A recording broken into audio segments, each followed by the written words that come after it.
Welcome dear रॉकर्ट्स। आज हम देखने वाले हैं 2023 में आई मूवी बू।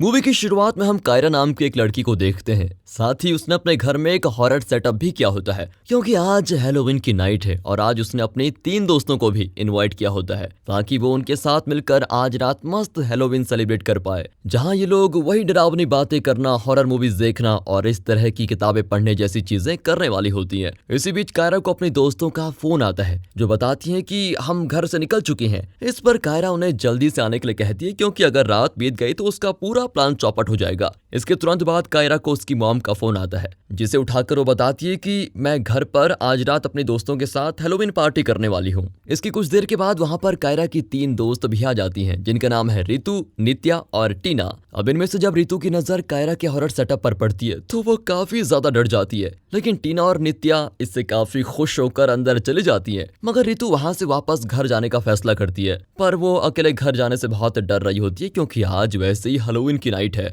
इसलिए उसे मजबूरी में अपने दोस्तों को ज्वाइन करना ही पड़ता है। इसके बाद सबसे पहले कायरा दरवाजे को लॉक करके उसकी चाबी बाहर फेंक देती है और कहती है कि आज रात यहाँ से कोई भी बाहर नहीं जाएगा। फिर ये चारों आपस में काफी मस्ती करती हैं। साथ ही ये लोग अलग अलग ऐसी एक्टिविटीज भी करते हैं जिनसे भूतों को बुलाया जा सकता है, जैसे कि सबसे पहले ये ओइजा बोर्ड खेलती हैं। फिर ये सभी शीशे के सामने ब्लडी मैरी नाम की चुड़ैल को बुलाने की कोशिश करती हैं, जिससे रितु तो काफी ज्यादा डर जाती है। अब ये लोग जब खाना खा रही होती हैं तब सभी इसके बारे में डिस्कशन करने लगती हैं कि भूत सच में होते भी हैं या नहीं। अब इसी बीच रितु को लगता है कि ऐसी बातें करने से मुझे पता नहीं क्यों लग रहा है कि असली में कहीं भूत ना जाए। नित्या और टीना का मानना है कि भूत नहीं होते, पर कायरा का कहना है कि अगर भगवान होते हैं तो भूत भी होते हैं क्योंकि यूनिवर्स में पॉजिटिव और नेगेटिव दोनों ही शक्तियां रहती हैं। फिलहाल खाना खाने के बाद ये लोग साथ में हॉरर मूवीज देखने का प्लान बनाती हैं, जिससे जाहिर है रितु बिल्कुल भी खुश नहीं है। फिर भी उसे जबरदस्ती हॉरर मूवी बैठकर देखनी पड़ती है और जब ये लोग मूवी देख रही होती हैं तभी अचानक से लाइट चली जाती है, इसलिए कायरा कैंडल्स जलाती है।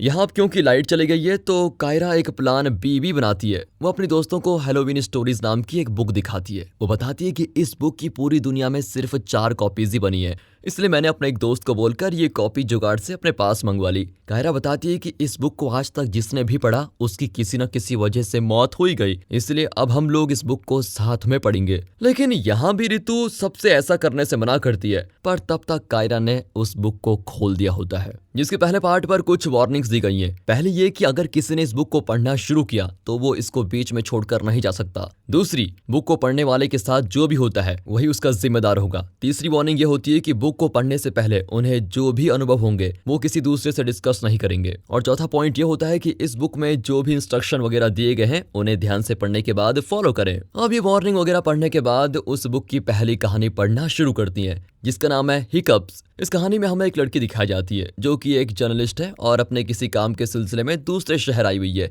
इसी दौरान उस लड़की को एक लड़के का कॉल आता है जिसके साथ उसका रिश्ता तय होने वाला है। फिर उससे बात करने के बाद वो अपने ब्रोकर से मिलती है जो उसको बताता है कि घर का इंतजाम तो नहीं हो पाया, आप बस आज रात कैसे भी करके काट लें, मैं कल सुबह आपको दूसरा घर दिला ही दूंगा। इसीलिए वो लड़की होटल में रुकने का फैसला करती है। फिर जब उसकी गाड़ी एक घर के पास से होकर गुजरती है तो वहाँ वो ड्राइवर को रुकने के लिए बोलती है क्योंकि वहाँ घर के बाहर टू लेट का साइन लगा होता है। इसलिए वो ड्राइवर को वहां से जाने के लिए बोलकर उस घर में करती है नॉक, जिसमें एक बूढ़ी औरत निकलती है। लड़की कहती है कि मुझे रेंट पर एक कमरा चाहिए, मिल जाएगा क्या? औरत लड़की से एक सवाल करती है, क्या तुम्हें हिचकियां आती हैं कि नहीं? अब ये सवाल वैसे काफी अजीब होता है लेकिन लड़की कह ही देती है मुझे नहीं आती हिचकियां, जो बात ऑब्वियसली झूठ है क्योंकि हर इंसान को हिचकियां आती है। फिलहाल जर्नलिस्ट लड़की घर में चली जाती है तो वो सबसे पहले नहाने जाती है जहाँ उससे हल्की सी हिचकियां आना शुरू हो जाती है। लड़की को लगता है कि ये कुछ देर में ठीक हो जाएंगी तो वो उन्हें नजरअंदाज करके नीचे खाने के लिए चली जाती है, लेकिन वहाँ कुछ भी नहीं होता। इसी दौरान उसके फोन पर उसी बूढ़ी औरत का कॉल आता है जो उसे कहती है कि खाना फ्रिज में रखा है।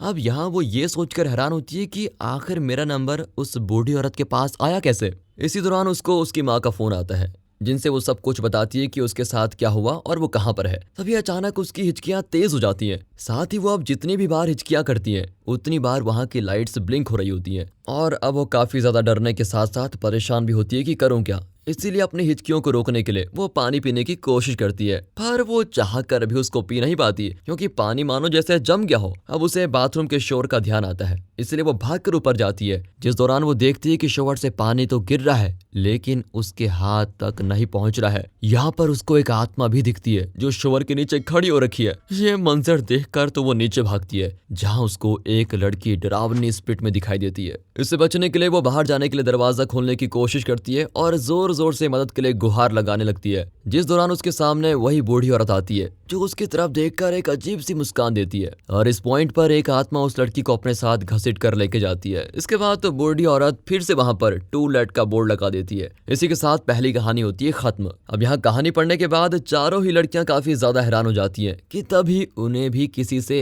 हिचकी लेने की आवाज आती है, जिससे चारों घर में हर तरफ देखते हैं पर इन्हें कोई नहीं दिखाई देता और हिचकी की आवाज बढ़ती ही जा रही होती है। यहाँ अब चारों अलग होकर पूरे घर को अच्छे से चेक करते हैं पर इन्हें कोई नहीं मिलता और हिचकी की आवाज और तेज हो जाती है। चारों इसी बीच देखती हैं कि उस बुक का एक पन्ना अपने आप पलट जाता है, जिसमें लिखा है कि अगर उन्हें इन हिचकियों को बंद करना है तो इस बुक को पढ़ते रहना होगा। फिर बुक के इंस्ट्रक्शन को मानकर ये लोग ऐसा ही करती हैं। जिसके साथ अब शुरुआत होती है अगली कहानी की, जिसका नाम है सोल ट्रैपर। इस कहानी में हम एक लड़की को देखते हैं जो किसी से मिलने के बाद अपने घर जा रही होती है। तभी उसकी एक फ्रेंड उसे कॉल करती है जो उससे पूछती है कि आज तुम्हारी डेट कैसी रही। यहाँ हमें पता चलता है कि इस लड़की का नाम सरिता है। सरिता अपने दोस्त को बताती है कि मेरी डेट नॉर्मल ही थी और जब वो बात कर ही रही होती है तभी अचानक से कोई उसकी गाड़ी से टकरा जाता है और जैसे ही वो देखती है कि कोई घायल है तो उसे बचाने के बजाय वो डर कर वहां से सीधे अपने घर चली जाती है, जहां पहुंचकर वो सबसे पहले घर के सभी दरवाजे लॉक कर देती है। और जब वो वॉशरूम में मुंह धोने के लिए जाती है तो शीशे में उसको एक गरीब बूढ़े आदमी के साथ उसके पोते की आत्मा दिखाई जाती है, जिनकी हालत को देखकर लग रहा होता है कि ये शायद उन्हीं लोगों की आत्माएं हैं जिनका सरिता की गाड़ी से एक्सीडेंट हुआ था और शायद अब ये लोग अपना बदला लेने के लिए आए हैं। सरिता काफी बुरी तरह डर जाती है।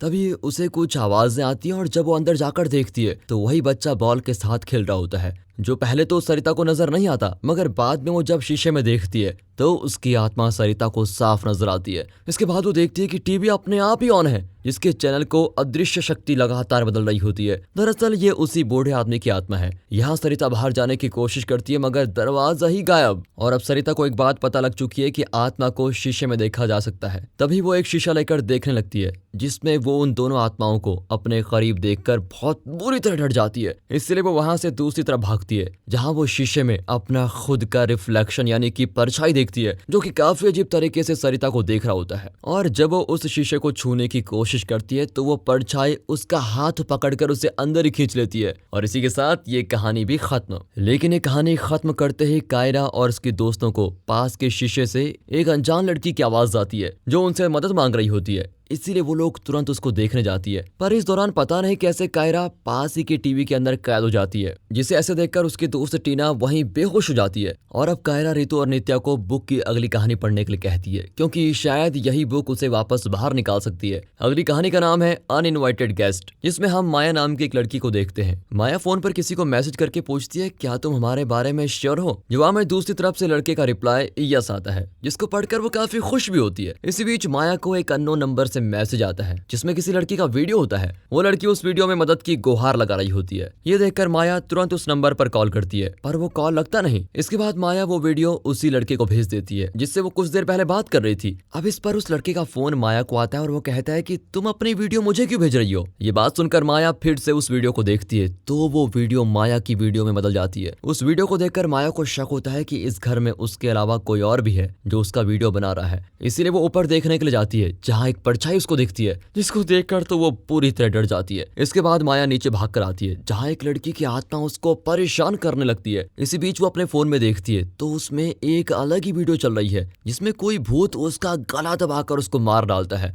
अब खुद की मौत की वीडियो को देखकर माया बहुत डर जाती है, इसलिए वो तुरंत पुलिस को फोन लगाकर वहां बुला रही होती है।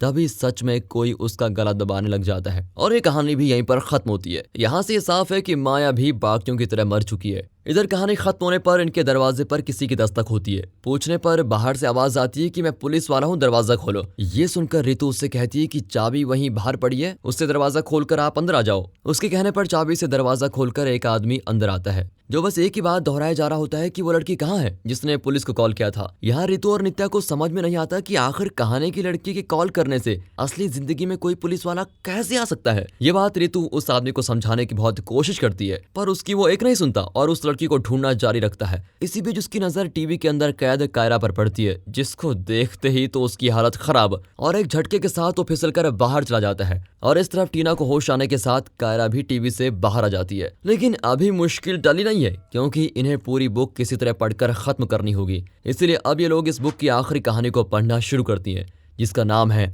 आत्मा। ये कहानी है मीरा और आकाश नाम के कपल की। दरअसल आकाश एक पैरानॉर्मल साइंटिस्ट था, जिस वजह से वो भूत वगैरह में विश्वास करता था। वहीं दूसरी ओर मीरा और उसकी फैमिली इन सभी में बिलीव नहीं करती थी, जिस वजह से उसने अपने पेरेंट्स से आकाश के बारे में झूठ बोला था कि वो सिर्फ एक नॉर्मल साइंटिस्ट है। हालांकि आज आकाश उसे रात के समय एक भूतिया घर में लेके आता है ताकि वो उसे इन सब में विश्वास दिला सके। और उसने ऐसे चश्मों का आविष्कार किया है जिनसे भूतों को देखा जा सकता है, और इसी कारण उसके इन चश्मों की टेस्टिंग भी हो जाएगी। इसलिए दोनों ये चेक करने के लिए उस घर के अंदर पहुंच जाते हैं, जहां आकाश मीरा को इस घर की कहानी बताने लगता है। वो कहता है कि 1963 में इस घर में अमीर जमींदार रहता था, जिसकी एक बहुत ही खूबसूरत बेटी थी। वो इतनी सुंदर थी कि गांव वाले उसकी एक झलक पाने के लिए बिल्कुल पागल रहते थे, लेकिन जमींदार उसे कहीं भी जाने नहीं देता था। पर एक दिन जब जमींदार कहीं बाहर गया तो उस लड़की को घर में अकेले पाकर इस घर में काम करने वाले 4 नौकरों ने उसका रेप करके मार डाला। जो बात जब जमींदार को पता चली तो उसने उन 4 नौकरों के सर को कटवा दिया और खुद इस घर को छोड़कर यहाँ से दूर चला गया।